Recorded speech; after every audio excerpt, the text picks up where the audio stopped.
तो मैं पहले ही आपको बता दूं कि ये वीडियो में से सवाल पूछे जाएंगे आने वाले थर्ड गिव अवे में, जो होगा ₹500 के लिए। डेट नोट कर लीजिएगा, मंडे 28 सितंबर शाम के 7 बजे। Welcome to the channel the paying teacher. तो आइए बिना किसी टाइम पास के शुरू करते हैं पढ़ाई। तो ये वीक में हम पढ़ने वाले हैं कोविड-19 यानी कि कोरोना के बारे में।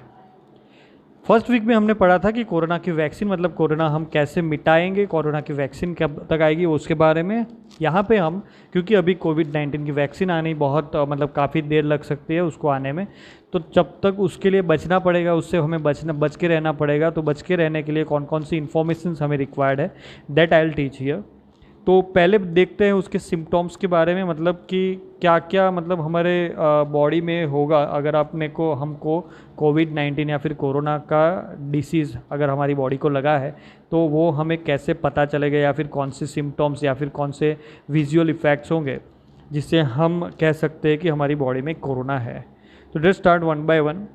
ऐसे तो सिम्टम्स में इतने कोई पर्टिकुलर सिम्टम्स नहीं है, लेकिन there are so many symptoms that can be considered as a corona, या फिर कोरोना का टेस्टिंग या फिर डायग्नोसिस हम कर सकते हैं जो सिम्टम्स के बेसिस पे रहता है वो है। तो पहला सिम्टम है दैट इज़ फीवर, दूसरा है टायर्डनेस एंड ड्राई कफ, मतलब सूखा कफ होगा, सूखी खांसी होगी हमें, या फिर फीवर, टायर्डनेस एंड, देखो और नहीं लिखा हुआ है यहाँ पे, एंड लिखा हुआ है, मतलब बुखार, थकान और ड्राई कफ है, सूखा हुआ, सूखी खांसी अगर हो रही है हमें, तो कोरोना होने के चांसेस बहुत ज़्यादा है, मतलब वो चीज़ जो है वो कोरोना कहला सकती है। तो उसके लिए मतलब अगर ये तीन चीज़ें एक साथ हमें हो रही है तो वी मस्ट गेट टेस्टेड, मतलब डायग्नोसिस टेस्ट कराना ज़रूरी रहता है मेडिकल मतलब गवर्नमेंट या फिर कोई भी प्राइवेट लेबोरेटरीज जहाँ पे इसका टेस्टिंग होता है वहाँ पे जाके। कोई पेशेंट्स को क्या होता है, कभी कभी उनको हेडेक होता है, मतलब सर दर्द, या फिर कहीं पे कोई पर्टिकुलर जगह पे दर्द होता है, नाक बंद होने का प्रॉब्लम होता है, या फिर रनी नोज़, मतलब जो ज़ुकाम में होता है सर्दी में, सोर थ्रोट, मतलब गले में थोड़ा इरिटेशन जैसा रहता है, जैसे गले में थोड़ी खराश टाइप, और डायरिया हो सकता है। कोई पेशेंट्स में ऐसा होता है, लेकिन हर एक में ऐसा नहीं होता है। कोरोना के लिए जो फिक्स सिम्टम्स है, दिस आर द 3 सिम्टम्स। उसके अलावा भी काफ़ी सारे सिम्टम्स रहते हैं। कोई को मतलब ऐसा बोल सकते हैं कि सिम्टम्स जो है दैट वेरी, मतलब डिफरेंट पर्सन के लिए डिफरेंट हो सकते हैं, लेकिन मोस्ट ऑफ द केसेस में ये जो पहले दिखा है, fever, tiredness and dry cough, वो ही रहते हैं। बाकी देखें तो और इसमें सिम्टम्स जो है वो माइल्ड, मतलब कॉमन, एकदम धीरे या फिर एकदम धीरे धीरे बढ़ना भी स्टार्ट हो सकते हैं। कभी कभी ऐसा होता है कि सांस लेने में तकलीफ़ हो जाए, मतलब ब्रीथिंग प्रॉब्लम्स भी हो सकती है इसमें, जो यहाँ पे नहीं लिखी है। Some people become affected but don't develop any symptoms and don't feel unwell as well, मतलब उनको इसका कोरोना हो जाता है लेकिन उनको कोई सिम्टम्स नहीं दिखाई देते हैं। मोस्ट ऑफ द पीपल, ऐसा कह सकते हैं अराउंड 80 पीपल, उनको कोई भी ट्रीटमेंट के बिना ही उनको रिकवरी मिल जाती है, मतलब उनको शायद पता भी नहीं चलता है कि उनको कोरोना हुआ है, ऑटोमेटिक ही वो रिपेयर हो जाता है। 6 में से 1 पर्सन, मतलब अगर 6 लोगों को हुआ है कोरोना, उसमें से सिर्फ 1 पर्सन ऐसा होगा जिसको एक्चुअली में सीरियस इलनेस होगी, या फिर उनको ब्रीथिंग या फिर सांस लेने में तकलीफ़ होगी। ये जो केस रहेगा 6 में से 1, वो केस जो है वो काफ़ी सीरियस हो सकता है। इस केस में उसकी जान भी जा सकती है।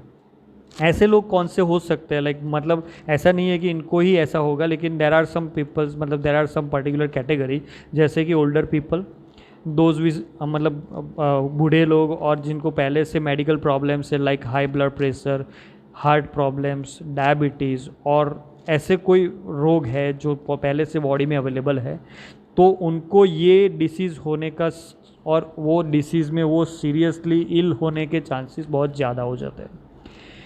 फीवर, कफ, डिफ़िकल्टी ब्रीथिंग, ये जो प्रॉब्लम्स है अगर किसी को दिखाई दे रहा है मतलब उनको कोविड-19 है और this 3 problems are there, then they must be hospitalised और उनको एक्स्ट्रा केयर की ज़रूरत है।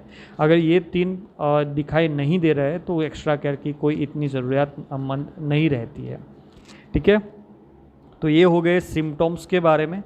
अभी आगे देखते हैं हम कि कोविड कैसे फैल रहा है, मतलब how it is spreading, how the covid is spreading. तो पहले एक चीज़ क्लियर कर लूँ कि ये जो डिसीज़ है that spreads person to person, मतलब एक बंदे से दूसरे बंदे में फैलेगा। ओके, कैसे फैलता है? तो that spreads through small droplets from the nose or the mouths which are spread with a person। अभी इसको समझाता हूँ मैं आपको कि अगर ये बंदा है जिसको कोविड-19 है, ठीक है, इसके माउथ मतलब फेस में से, नोज़ या फिर माउथ में से उसने कुछ निकाला मतलब it can be cough, it can be inhale मतलब जोर से उसने छींका, तो एक्सहेल मतलब जोर से उसने छींका या फिर जोर से सांस निकाली बाहर, उसमें कुछ लिक्विड ड्रॉपलेट्स बाहर आए, लिक्विड ड्रॉपलेट्स बाहर आते हैं। ये जो लिक्विड ड्रॉपलेट्स है वो सरफेस पे पड़े रहेंगे, चाहे वो फर्श हो मतलब द फ्लोर हो या फिर कोई टेबल हो या फिर आपका हाथ हो, वो कहीं पे भी गिरेंगे और वहाँ पे वो पड़े रहेंगे। अभी अगर आपने ये फर्श को छुआ जहाँ पे ये वायरस पड़ा हुआ था, इसको दूसरा बंदा आया, ये दूसरे बंदे ने इसको छुआ, टच किया, टच करने पे वो वायरस जो है उसके हाथ पे आ जाते हैं और उसके हाथ पे आ जाने के बाद अगर ये बंदा हाथ धो लेता है तो उसको वायरस फैलेगा नहीं, मतलब कोविड-19 उसको नहीं होगा। मगर लेकिन अगर इसने इस टेबल को या फिर फर्श को छूने के बाद मतलब वायरस वाले अपने हाथ को 3 चीज़ों पे, कहाँ पे, मतलब फेस नहीं, माउथ, नोज़ या फिर आइज़, आँखों में, मुंह में, नोज़, नाक में या फिर आँखों पे लगाया, तो ये वायरस जो है in the form of droplets मतलब बूंद कह सकते हैं हम, छोटे छोटे ड्रॉपलेट्स के फॉर्म में ये 3 जगह से ये जो वायरस है वो बॉडी में एंटर कर सकता है।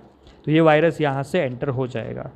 ठीक है, तो ऐसे ये फैलेगा कोविड-19। कैसे फैलेगा वो मैंने दिखा दिया। अभी कोई सवाल रहते हैं हमें, तो can the virus that cause covid be transmitted through air? तो इसका सिंपल आंसर है नहीं।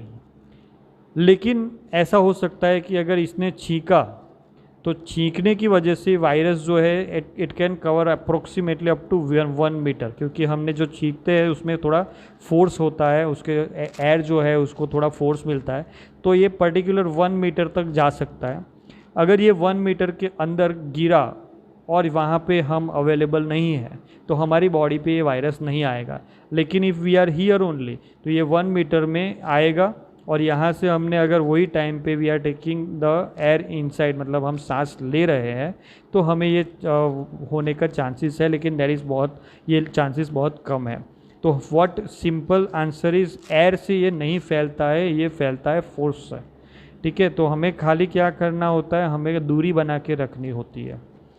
नेक्स्ट क्वेश्चन है मतलब होता है हमें कि can COVID be caught from a person who has no symptoms? तो मैं बोलूँगा yes, it can be caught from the person who has no symptoms. अगर उनको कोविड-19 नहीं है तो भी फैल सकता है। जी हाँ, फैल सकता है। कैसे बताता हूँ। ये बंदा जिसको कोविड है, ठीक है, ये बंदा जिसको कोविड है, इसने कुछ छींका या फिर उसने कफ निकाला, वो सरफेस पे गिरा या फिर कहीं पे भी यहाँ पे गिरा है, ठीक है, वो चीज़ को अगर ये बंदा टच करता है तो उसके हाथों पे आ गया। इसने हाथ अभी धोए नहीं है, ना ही उसने अपने मुंह, कान या फिर आँखों पे इसने अपने हाथ लगाए हैं, लेकिन आप यहाँ पे जाके इसके साथ हैंडशेक करते हो तो ये वायरस आपके पास आ गए। आपके पास आने से अभी अगर आप इसको आँखों पे या मुंह पे या फिर अपने नाक के आजू बाजू लगाओगे कि ड्रॉपलेट्स के फॉर्म के अंदर ये आराम से आपके बॉडी में घुस जाएगा।